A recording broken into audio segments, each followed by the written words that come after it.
Alors pourquoi les candidatures françaises échouent en Allemagne? Vous avez envoyé 20, 30 ou même 50 candidatures en Allemagne et pourtant vous n'obtenez aucune réponse, quelques refus automatiques et aucun entretien. Alors que vous avez de l'expérience, des diplômes, parfois même un bon niveau d'allemand. Alors pourquoi ça ne fonctionne pas?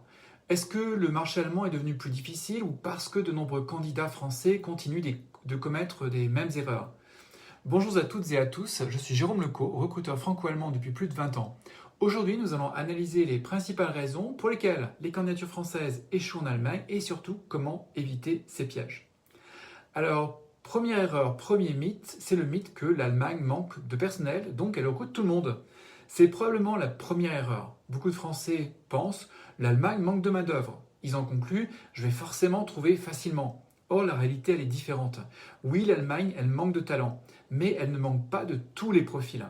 Les entreprises, elles recherchent avant tout des compétences précises, des profils opérationnels, des candidats qui sont capables de s'intégrer rapidement, et puis une pénurie de talent ne signifie pas une absence de sélection de la part des entreprises.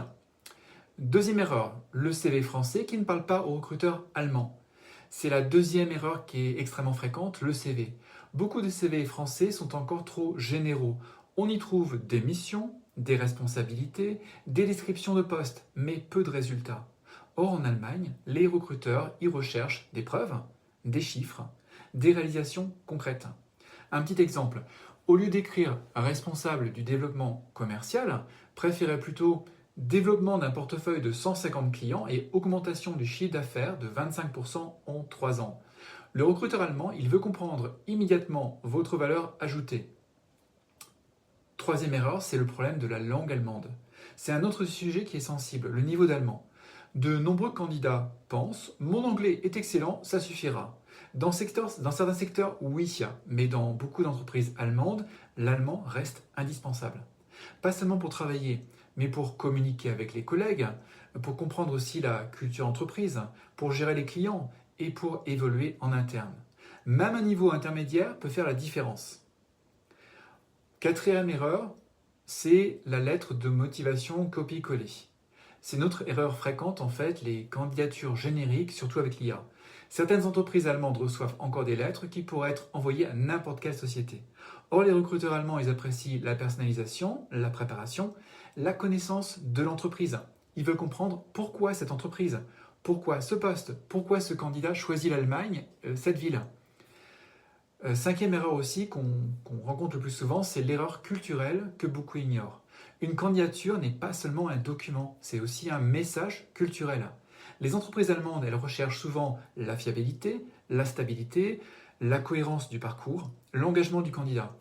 Donc par exemple, des changements d'emploi trop fréquents, ça peut susciter davantage de questions qu'en France, en Allemagne. L'objectif n'est pas de cacher son parcours, mais d'expliquer la logique de son évolution professionnelle. Ensuite, sixième erreur qu'on rencontre aussi, ce sont les attentes irréalistes. C'est une autre difficulté, certaines attentes des candidats français. Certains candidats imaginent qu'ils vont trouver un logement facile à trouver, un salaire qui est beaucoup plus élevé en Allemagne, une carrière rapide. La réalité, elle est souvent plus nuancée. Aujourd'hui, à Berlin, Munich ou Hambourg, ce sont des villes qui sont devenues très compétitives. Les entreprises recherchent des candidats qui sont motivés par le projet professionnel et pas uniquement par l'idée de partir en Allemagne. Alors quels sont les candidats qui réussissent? Quels sont ceux qui réussissent le mieux en Allemagne? Ce sont généralement ceux qui adaptent leur CV au marché allemand, qui développent leur allemand, qui comprennent les codes culturels et qui sont mobiles géographiquement. Et surtout ceux qui ciblent les bonnes régions.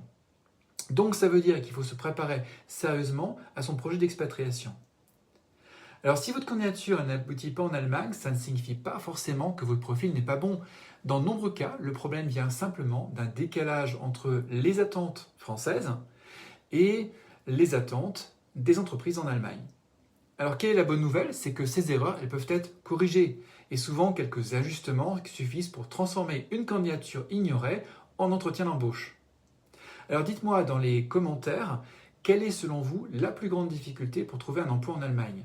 Est-ce que c'est la langue? Est-ce que c'est le CV? Est-ce que c'est la compréhension des entreprises allemandes? Est-ce que c'est les salaires? Et si vous souhaitez aller plus loin, abonnez-vous à la chaîne de Connexion Emploi pour découvrir chaque semaine nos conseils pour réussir votre carrière en Allemagne.